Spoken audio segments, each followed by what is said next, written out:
Hello there. Okay, I think we're on.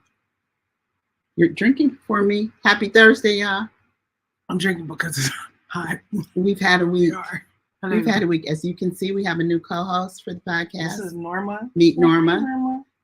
Hi to the people. Say hey. So, yeah, we've had a week. Let's just say that. We have gone, it's only been a week, but it feels like it's been 3. And if you were here last week, or if you checked, you know that last week I was talking about my 4 words that I believe the Lord personally gave me for 2024, not the ultimate word for the nations, for the culture, for whatever, but for me. So my 4 words were compassion, consideration, communication, and cooperation. So when we tell you a little bit about the week we've had, you will be able to see possibly why the Lord gave those words to me. Because we are on a train and we are moving swiftly through from compassion to consideration to communication and all the things. So if you want to join us on this current roller coaster ride we are on, then stick around. This episode is definitely for you. Hi, I'm Pam Williams, a mother. And I'm Jessica E. Williams, a daughter. And this is a mother and a daughter truthful chat, where we discuss our 35-year multi-layered relationship. We've been through so many ups and downs. Not only are we family, but we're business partners in the high-stress world of event planning and production for short films. We've also shared the same therapist for over 10 years. What some people call codependence, we call collaboration. So join us as we share stories from our lives, have candid conversations with other mother-daughter duos, and shed light on the roller coaster ride of being a woman while raising a woman.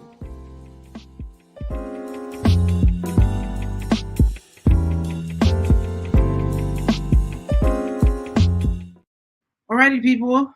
This is our second show of 2024.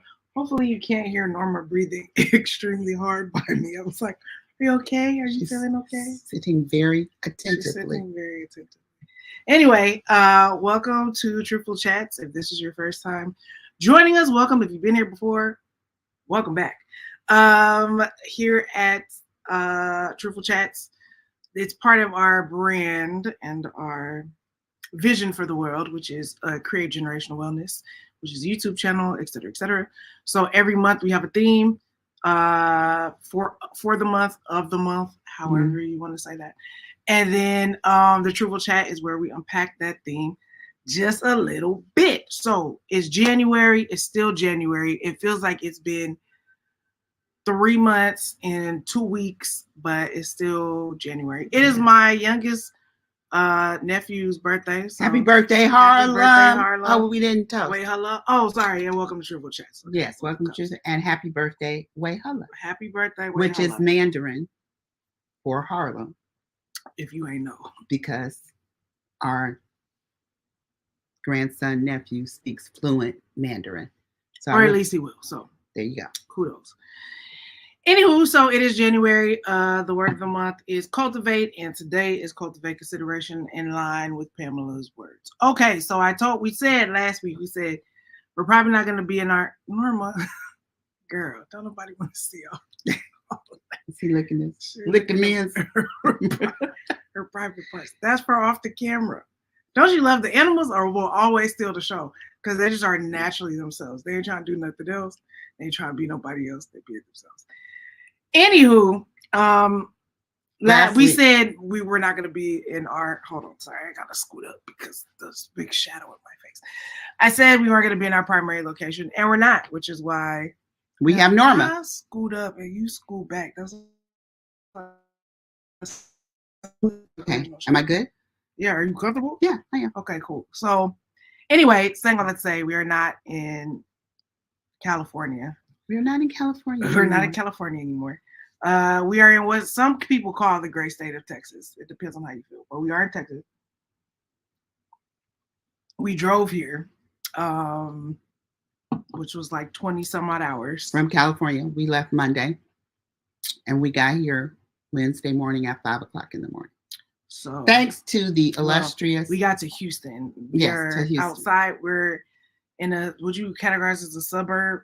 No. We're in a different town from Houston. About 120 miles. And we are on the east side of Texas. So shout out to all y'all that love and support the northeast side. Friday Night Lights, okay? Northeast. I think that's where, what is it, Full Hearts win games?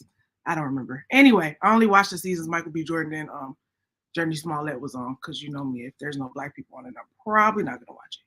So anyway, we're a little sleep deprived. In Jessica, general, I must commend, did an amazing job driving all the way here. I drove for about 7 or 8 hours, but of the 23 hours, do the math, subtract, what's that? 15? I also got a speeding ticket, so I'm an official Texas native now. I only get speeding tickets outside on road trips. Outside of she the got state. A speeding ticket in Louisiana and one in Texas. The police they find me. I didn't have my ways on, actually. That's really the mistake. That's really the lesson. Turn ways on, even when you think it's against your better judgment. Because we knew where we were going. We were going to be on the same freeway the whole time. But now I see the problem. I see the point of ways. That's why I said it's like the Holy Spirit. It tells you where the dangers are, seen and unseen. And he was unseen until he made himself known. Until them lights came on. But he was very kind. And as you said, thank God it was just a ticket. And we're not a news story. Hashtag mother and daughter. Hashtag Pam and Jess. Hashtag don't drive through Texas fast or whatever. Because I don't know what town we were in. It probably was a Ville, which used to probably be a plantation or a sundown town. So whatever, we'll break you off a little bread. I don't know how much bread is going to be, but we did what needed to be done. Anyway, I don't know. You've really been doing most of the... So the reason we had to come to Texas, yes, the reason we had to come to Texas is because my oldest sister, who is 87 years old, by the way, that's right. We were here 2 years ago. So. Yeah, she's 87, okay. And she was in the hospital, in and out of the hospital a couple of times over the holidays. But right after New Year's, she went back in the hospital, and then she's now out of the hospital. And she's in a nursing home. Thank God for that. It was one of them things where you were praying you're going to get here in time. But she's doing much, much better. Uh-huh. And we hightailed it across the country because as quickly as we were trying to get here, the airfares would have been absolutely ridiculous. Plus, we didn't want to be in the airport traveling through, picking up COVID, RSV, doing all the things. Or said other things that you can pick up. So we drove across the country. Yeah, good time. Jessica had our playlist on. We made it. Thank God. A couple of hiccups, but you know, you sleep deprived. You've been eating strawberry licorice nonstop for 2 days. We're not going to get into that. Apricots, things, whatever. Things happen. So now we got here, and we're not navigating across the country anymore, but we are navigating across the landscape of skilled nursing care facility versus assisted nursing care facility. All the things that you don't really think about until A, you are yourself in the position of needing that, or you're trying to help somebody that's going to need that. So I'm glad you're here because you'll be able to see the process of what it looks like when you have a person that needs assisted care living, which is part of generational wellness, because caretaking, we're all going to end up there. That's really the key. Caretaking is a different breed, a different animal. And you may think you're equipped for caretaking, but you don't really know until you start having to take care of somebody 24/7 that cannot do anything for themselves at this particular point. I'm believing my sister's going to be better, but most of her problems are a lot of her problems are eyesight. She is deemed legally blind. And so, and not in the POP hold it down kind of way. I'm legally blind with that. And she is if you know me, you know how I roll. Well, I learned most of that from her.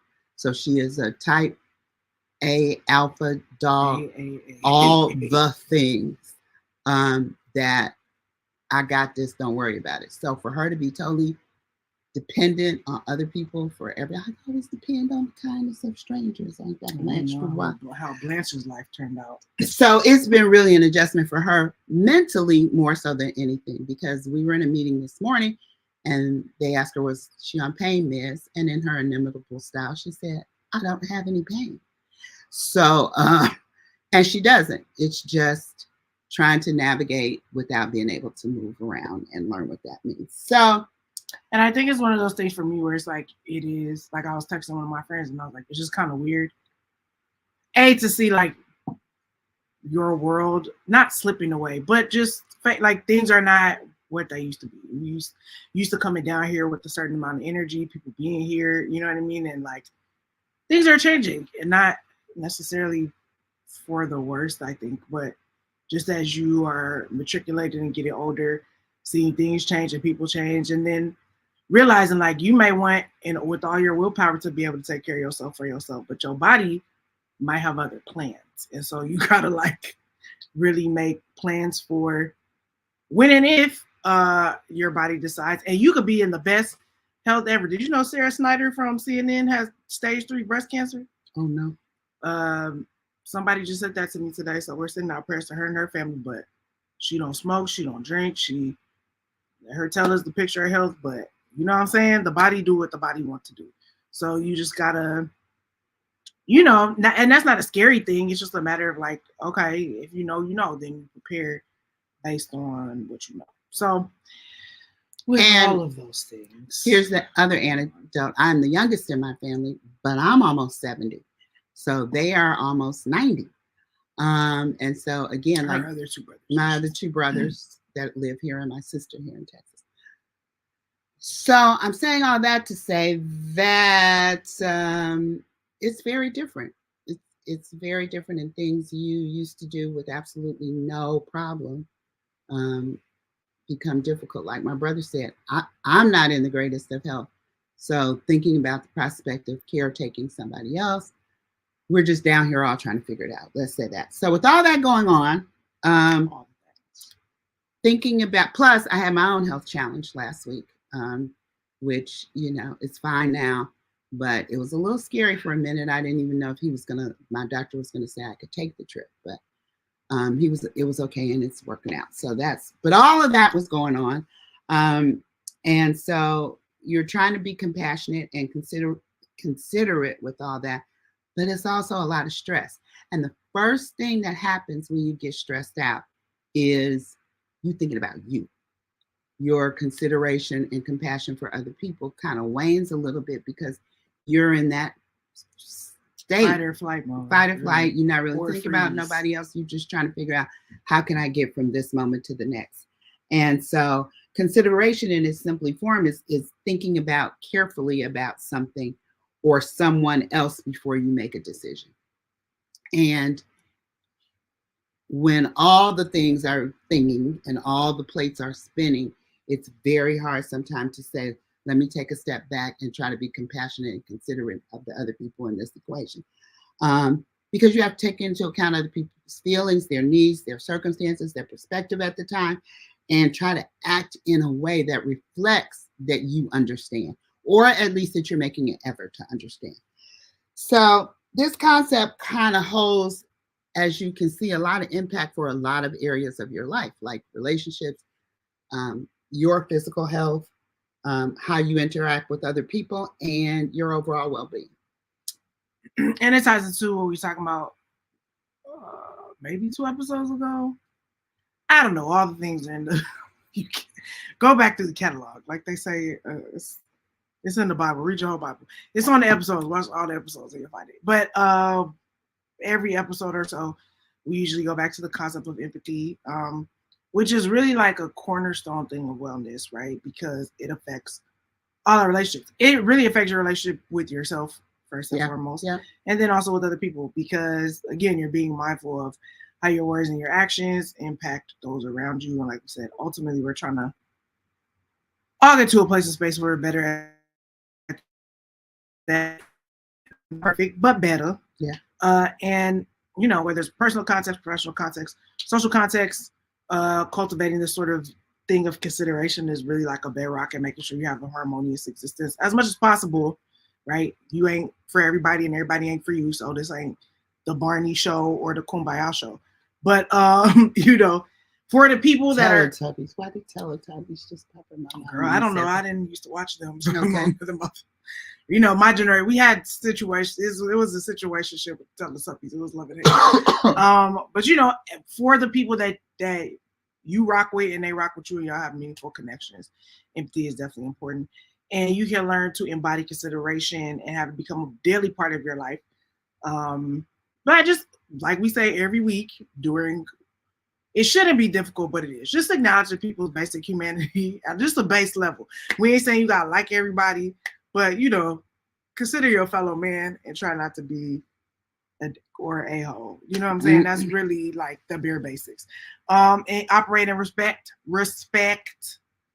If you want respect, you gotta give respect. And kindness, right? So then that'll just help you again not be a trash human every day of your life. Some days it's gonna happen, we're all imperfect, but every day is problematic. So you can do that in small ways. These are just a couple of things. Actively listening, right, to someone without interrupting.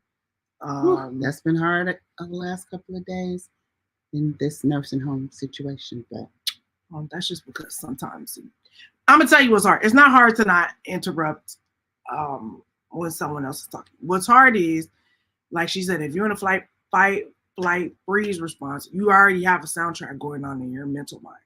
So while you're trying to figure that stuff out, if other people are talking about things that are important to them, but it's not most important to you in terms of the priority of this, it just feels like, you know how like when flies and gnats be buzzing around your head, that's what it feels like externally, like it, or to your internal mind. It's like you trying to work on something internally and they buzzing around with all they stuff while you trying to have a mental conversation in your mental mind and they come with all the extra stuff. So what it is annoying. It's not so much that it's hard, but you're trying to give compassion and empathy to the situation at hand. You have attend to your feelings while also giving this person space in their humanity to say and share what's on their heart. But you honestly might not give about that. Do you know what I'm saying? In that particular moment, you really might not care. And which is why let me tell you that's hard. All the things you gotta have. That's what consideration really comes in, because what you really want to say at that point is, I have zeros. I have zeros to give you on what you're talking about. But being considerate of other people says, I'm not going to say that out loud right now, even though I really want to say it, and it would help me tremendously if I could say it, but it's not considerate. It's not compassionate. And you don't want to leave that person. What you don't want is a wake of other hurt relationships in the midst of a crisis situation. Right. Ideally. So that's part of acknowledging someone's feelings. They might not be your feelings.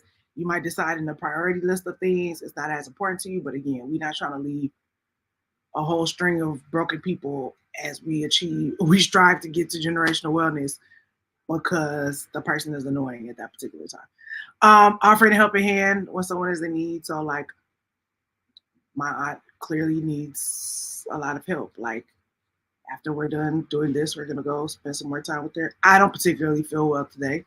Haven't felt well all day, but trying to be considerate of, you know, her and her wanting to have family around, and we're not the family that's about that today too. We're not the family that's normally here. Love my family. I just love my family. So, which I have been saying. But anyway, but we're not the family that's normally here. So, you know, I'm being considerate of her and putting aside the fact that I've had a headache for the entire day that is bothering me. Right? So no, it's not the strawberry licorice would never betray me. And I was eating strawberry. You know how you have to eat something to keep your energy up while you're driving. It's not even eating. It's about keeping your hands going when your body, because when you're in a state of sitting like that for so long, your body automatically assumes at some point that it's time to go to sleep. There's nothing else you'd be doing. So it's not even really about eating, even though I love strawberry licorice and I don't regret eating 2 bags. Clearly, it's one of my goals to, when I get back to LA. I know it, but I don't regret it. Strawberry licorice has been good to me. And let's just confess, I ate almost a whole bag of Turkish apricots. That was my go-to thing. But whatever, we ate almonds and nuts and whatever, all the things. Whatever, it's about the thing. Anyway, so how can you offer helping hand? Respecting the boundaries and perspectives of other people, even people that are different from you or you disagree with, right? Which, in family dynamics, that happens all the time, but you just gotta take baby steps, as we say every week. And then refrain from judgment and try to approach people in situations with open minds and open hearts. That is difficult when you are sleep deprived, but you try as much as you can. And again, part of the empathy piece is let me try and put myself in this person's shoes. You might not always be successful at it, but you can at least try to see something from that person's perspective or hear them out. And even if you disagree with them, be like, I think that's the dumbest thing in the world, or I still disagree, or I still don't care. Just maybe don't say all that out loud. Yeah. So expressing your consideration for others can significantly impact all your relationships, because when people feel like you're considerate of them, it gives them a safe space, it fosters trust, and they believe that you understand and support them. And you know yourself, that's the best feeling in the world. If you feel like they get it, they got me, they understand what I'm trying to say. Everybody wants to be gotten. Yes, everybody would like That's to be. That's not a real word. But you want people to get you. You at least want people to try to understand what you're trying to say. So when you are able to prioritize the well-being of others, then you create an environment where people feel valued and validated. And that is important all the time, but it is particularly important in my sister's situation right now, because at 87, she is feeling like, what am I still here for? Why am I still? I think most old people feel like that. Yeah, like, okay, I've had it. She told me today, I've had a good life. I've done this, I've done that. I don't know why I'm still here. And so, but we're, I'm trying to help her imagine what impact she still has and why people still need her and why it's important. Because she's not physically sick. So it's just a matter of her not being able to see, and that's impacting everything else around her life. And I feel like you have something to offer her in terms of like we all get in a routine of how we do things or what we think our value is, what we think we offer to the world, right? But like that's not gonna be the same. Like, you know what I mean? Well, I'm finding out it's not the same for me at 70. It's like, so at 87, I keep trying to put myself in her shoes. I'm like, what am I gonna feel like 20 years from now? But it's one of those things too, where like, as we've all had to reevaluate things just off of the pandemic, your retirement, trying to figure out, like, that's not something that's uncommon to life. Do you know what I mean? It's just a matter of how you handle it and who you have around you. And where the consideration you make for it ahead of time. And where are you looking for, I don't know, meaning and purpose, right? That's not like an uncommon thing to do if you've been doing the same thing for 25 years, 30 years, and all of a sudden now everything is completely different, right? So, again, that's part of just offering a listening ear and like giving your reflections and recollections. But at the end of the day, it's like, that person has to find that for themselves. You know what I mean? You can only come in as a support, but it's like we're all constantly in the state of shifting and transitioning and trying to figure out what's next. And I think it's sad, but it's also kind of cool to hear that, like, even at that age, you're still reinventing yourself. You're still trying to figure things, which can sound like, oh man, but I think like you're just trying to figure it out at this particular stage and phase. And I think that there's, even though we don't like uncertainty and the unknown, there's some fun in that too. Like, you constantly get to be reinventing yourself and recreating yourself and figuring out, okay, what's the next thing? You know what I mean? Until you really do like run out of steam and run out of gas. You know what I mean? It is really time to transition. But you don't want to do that. You don't want to do that prematurely either, right? Because it's like, oh man, I could have been doing this thing and that thing. So it's just gonna be interesting, in terms of sitting with her and just seeing where her mental space is, because things have changed drastically. Yeah. So. And it's interesting for me because in my personal life, growing up even, and I don't know if this started before college, my minor in college was psychology. And so I've always, it's kind of been the fabric of my life to kind of understand, why is this person doing this? Because like our therapist said, behavior makes sense. So if somebody is behaving in a certain way, my mind automatically goes to what is behind their behavior? What is the perspective that they have in their life that would cause them to react this way? And I think maybe part of it, I was thinking about this earlier today, middle school. I remember middle school being just the craziest place, because if you remember, I don't know if they did this when y'all was in middle school, but every week the clique decided that somebody was out of the clique for some reason. School girls, or we're not talking to so-and-so, or we're not and I never could in middle school understand what was the purpose of this? Why did this happen? I said, how can you go from being best friends with somebody one week and not speaking to them the next week because all y'all decided y'all not going to speak to this person based on, just the psychology and the perspective of that used to make me a little crazy. But hormones also make teenagers inconsiderate. Yeah. It's just... but I'm saying all that to say, even from that young age, I've always wondered, why did so-and-so do what they did? What made them do that? What is going on in their mind, in their life, in their situation that would cause them to react that way? And then try to have some empathy for their perspective. Try to find some empathy for what I imagine might be going on, And so I've always kind of had that in the back of my mind, which immediately transforms your thought pattern from I'm about to whip your behind to, okay, let me see if I can understand why this person is behaving this way. And maybe if I'm understanding it, then I can find some compassion and consideration for you from my perspective now of what might be going on in your mind. And we talked about that in some other episode, but about context, right? Because usually those were the kids who, like, you later found out their home life was falling apart most of the time. Like, either their parents was divorcing or some crazy was going on at home. Some of them were just cool and mean people. Mm-hmm. But most of the time it was usually like after you was a little bit older, you was like, dang, so-and-so was going through that when they was growing up. And then you're like, oh, no wonder they were horrible human beings growing up. You know what I mean? So context always helps with being able to be empathetic to your fellow human. Most of the time. Yeah. And I can honestly say it's helped me both professionally and in my personal life. In my professional career, I had clients and I worked for a company, and my job was to navigate and negotiate the balance between what the company wanted, what my clients needed, what I could ethically condone doing, because sometimes the company policy was different from what I felt was fair and right. So trying to see that from everybody's perspective, I must say my clients probably loved me more than the company did. For sure. But the company respected, I think, the fact that I was able to navigate and bring in so many clients because of my empathy and compassion and taking the client's perspective and literally fighting for what the clients needed. But the clients knew that I would do that.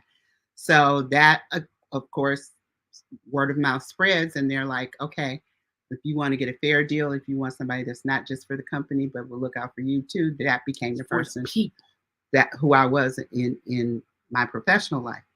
And it carries over into everything. It carries over into my family life. It carries over to my church life, the people that I interact with at church. And so like right now in this particular situation, my family is like, Pam's coming.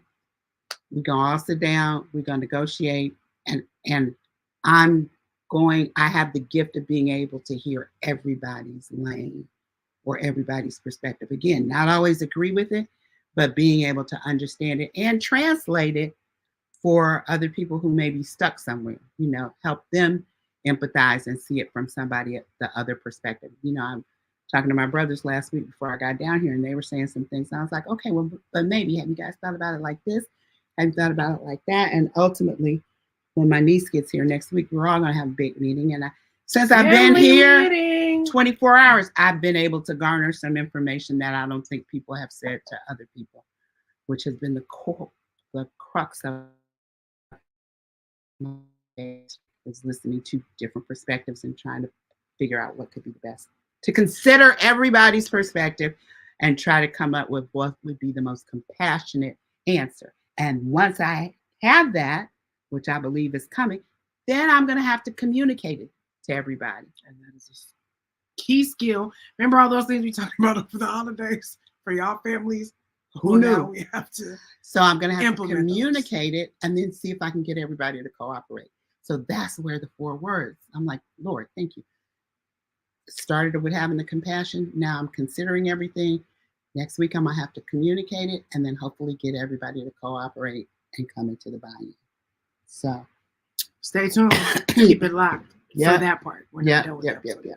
So the practice of consideration is like, hopefully you're hearing, right? It's intertwined with overall well-being because it contributes to just having a more positive and supportive environment, right? Like that sounds cool that like everyone's perspective will at least be considered, right? Everyone will feel heard and seen.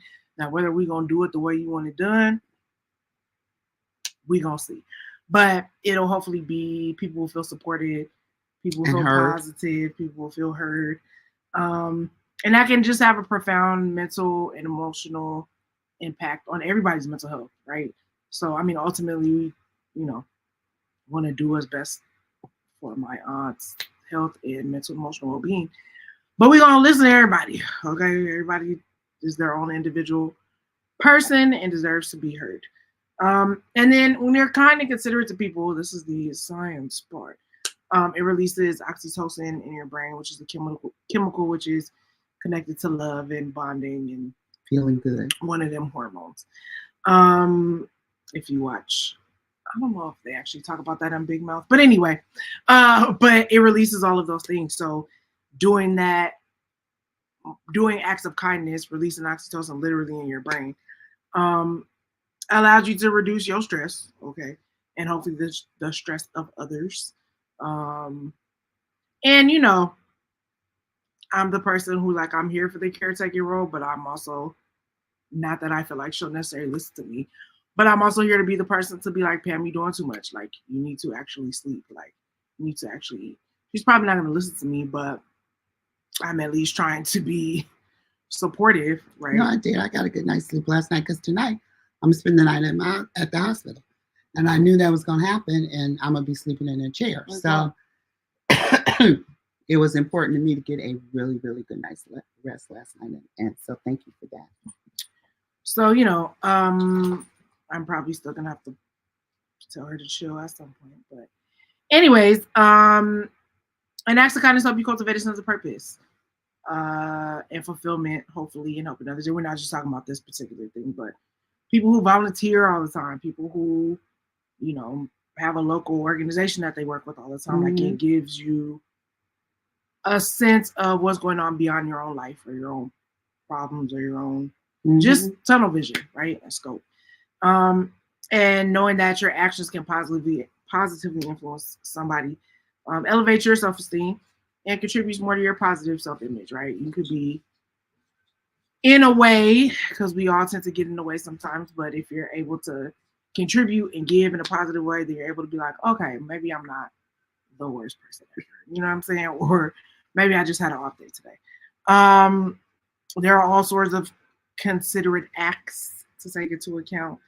Just small gestures. I'm big on opening the door for people. I talk bad about them usually if they don't say nothing. Not bad. We're still working on that. I just open the door and I'd be like, they don't say nothing. So usually people are like, oh, thank you so much. If they just walk in like they were supposed to, I'm like, okay then. Like, oh, you're welcome. You know what I mean? It's a little passive aggressive, but whatever. Giving people compliments, expressing gratitude is always good, right? Those are small ways to make people feel good. Active listening, we're back to that.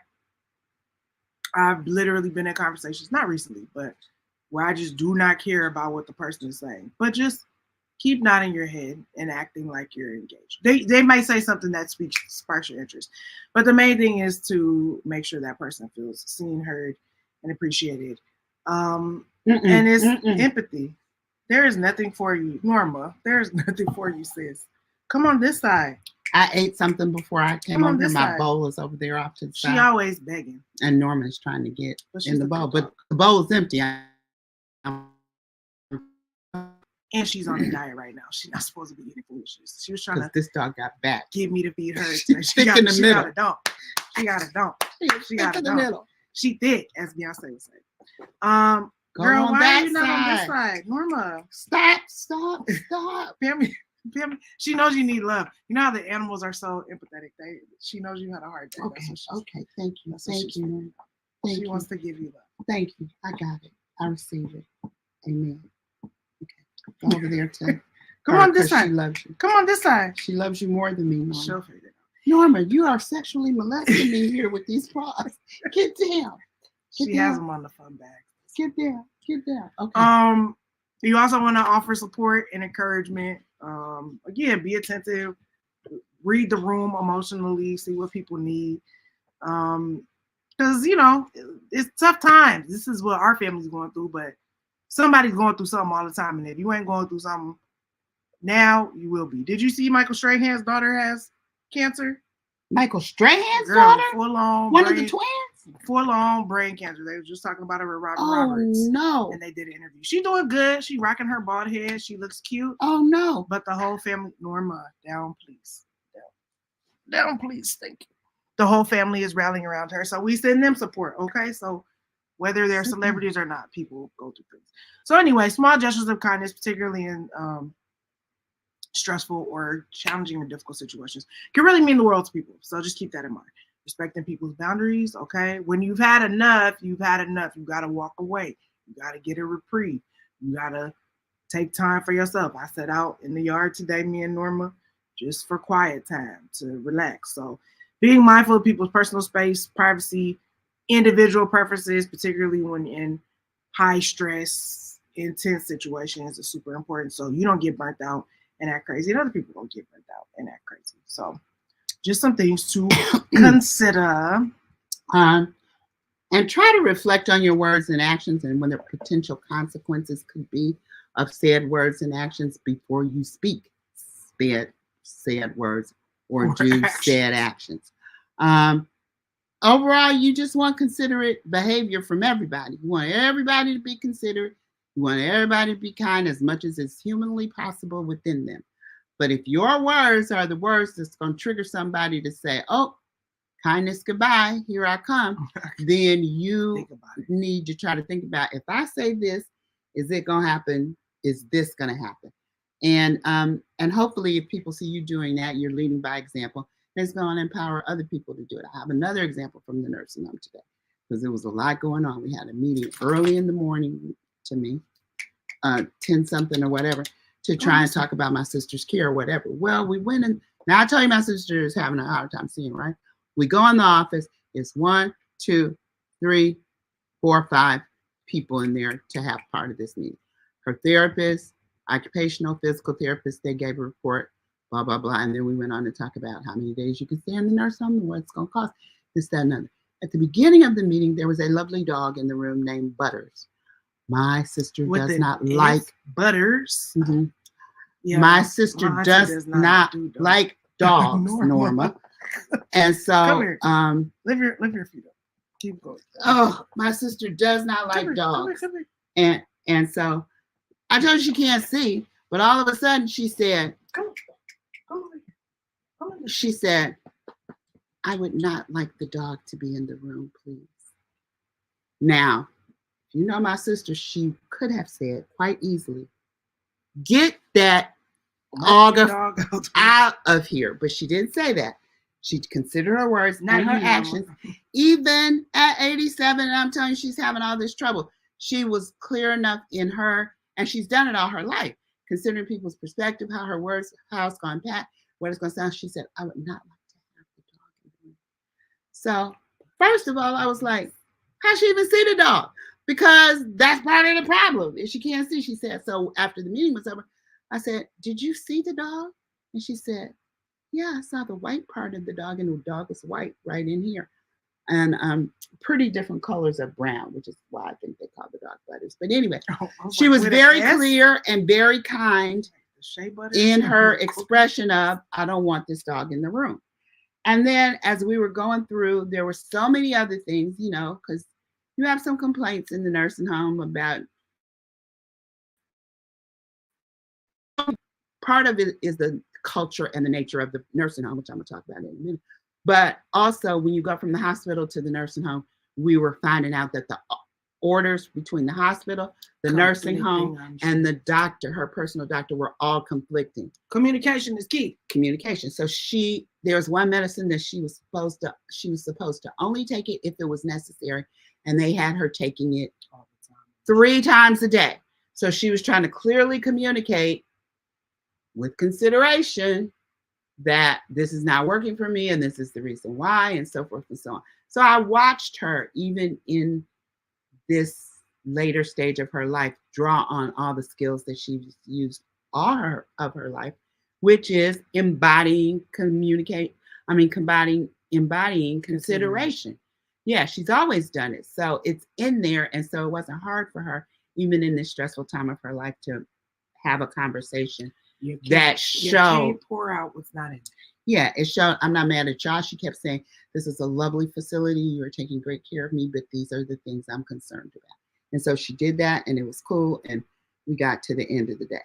On a larger scale, though, when I was talking about the community of that nursing care facility, here's what happens if people don't have consideration and compassion across the board.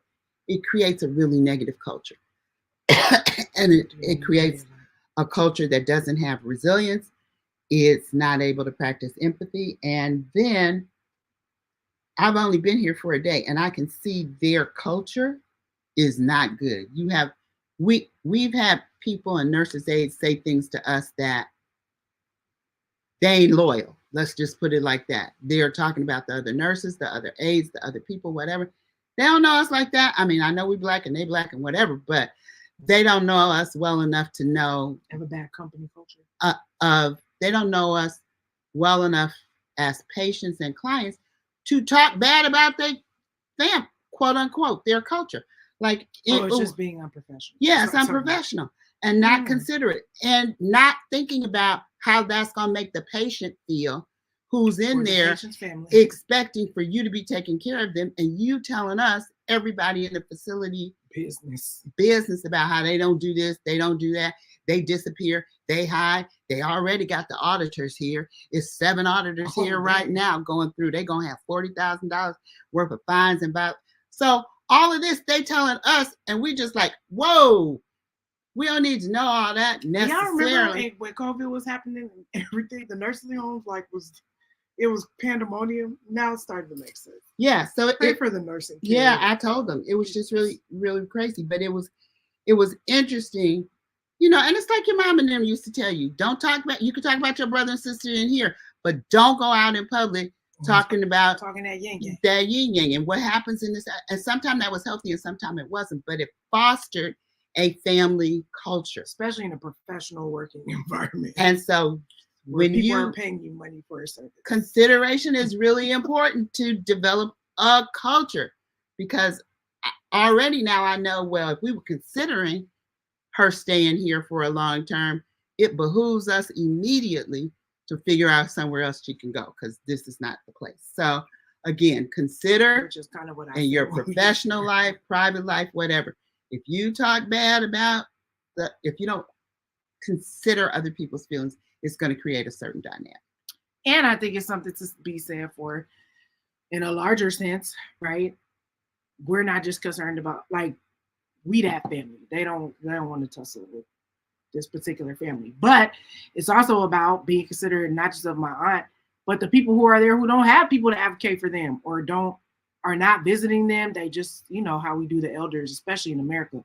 We just kind of set it and forget it, dump them and move on. You know what I mean? We don't care culturally well for the elderly. So I think part of the overall consideration is not just for my aunt's situation, but all the people that are there, to be like, y'all need to tighten it up and do better for not just my aunt, because she's probably not going to stay here, but we're not going to leave the other people in the lurch either. So what do you think about cultivating? I was coming down the hall and there was a lady screaming, "Could somebody help me? Could somebody help me?" So I walked by and I thought I was talking to one of the nurses, but I actually was talking to one of the auditors, because I saw the room she went back in.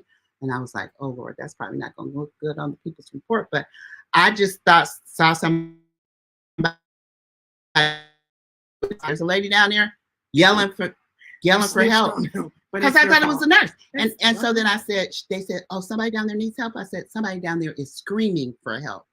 And then that's when I saw, she was one of the auditors, and she went over to the nurse's desk and was like, y'all better do something. So again, consideration. Just have consideration, then you wouldn't be getting in trouble, because I'm sure they got in trouble for that. Because cultivating consideration is literally not just a cute quality or character trait in a person. It is literally the cornerstone of living harmoniously and living a fulfilling, well life in all areas, personally, relationally, professionally, and the like. So, as we're going through, we'll continue to keep y'all updated.